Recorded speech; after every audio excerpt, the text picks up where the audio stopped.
В начале заседания губернатор представил нового главу Комитета лесного хозяйства Московской области. Хотел бы представить на должность председателя Комитета лесного хозяйства Московской области Овцинова Владислава Георгиевича. Владислав Георгиевич имеет опыт работы на региональном уровне, в том числе в Подмосковье.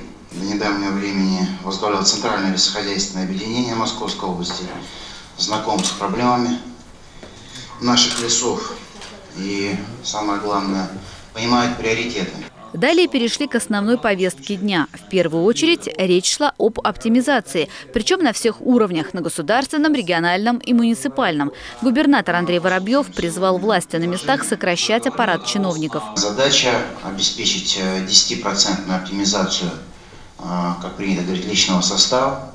Розданы специальные формы для того, чтобы убедиться, все те, кто востребован, все те, кто работает, эффективен, должны продолжить заниматься государственной службой. Более того, иметь стабильный, хороший доход, но лишних начальников, лишних чиновников мы себе позволить не можем. Губернатор Московской области по этому вопросу поручил Министерству финансов обеспечить на 10% сокращение фонда оплаты труда, а сэкономленные средства, была озвучена цифра в 1 миллиард рублей, направить на те социальные объекты, которые до сих пор находятся в удручающем состоянии. Еще один центральный вопрос повестки заседания об утверждении долговой политики Московской области на 2015 год и на плановый период 2016 и 2017 годов. По этому вопросу докладывал заместитель председателя правительства Московской области Александр Чупраков. За прошлый год 12 муниципальных образований перешли в разряд имеющих долговую нагрузку более 50%. В первой тройке Клинский, Пушкинский и Солнечногорский районы.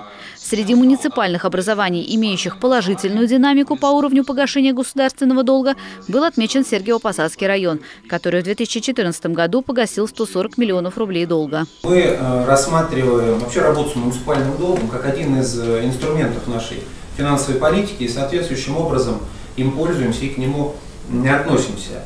Мероприятия, проводимые нами в сфере управления муниципальным долгом, позволили нам за 1,5 года сократить объем муниципального долга почти в 1,7 раза до 323 миллионов рублей на начало текущего года. И в прошлом году мы сократили наш муниципальный долг на 140 миллионов рублей, как было и показано в таблице. Глава района доложил также, что на погашение долга направляли часть дополнительно полученных в бюджет района средств. Это в том числе и заслуга комиссии по взысканию долгов. У нас снизилась задолженность по налоговым доходам.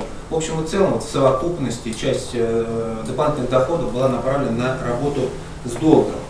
Структура нашего долга, она представляет из себя в основном краткосрочные заимствования, но именно этот вид заимствования в прошлом году являлся для нас более удобным. Ставки также, в принципе, не очень высокие, до 10%. Большую работу мы проводили и в области мониторинга процентных ставок. Часто перекредитовываемся, мы на постоянном контакте с кредитными учреждениями, причем не только нашего района, но и в принципе соседних территорий. Сергей Пахомов также заметил, что наш район следит за своей репутацией и просрочки платежей по долговым обязательствам не было ни на один день. Наталья Артемова, Алексей Галкин. День города.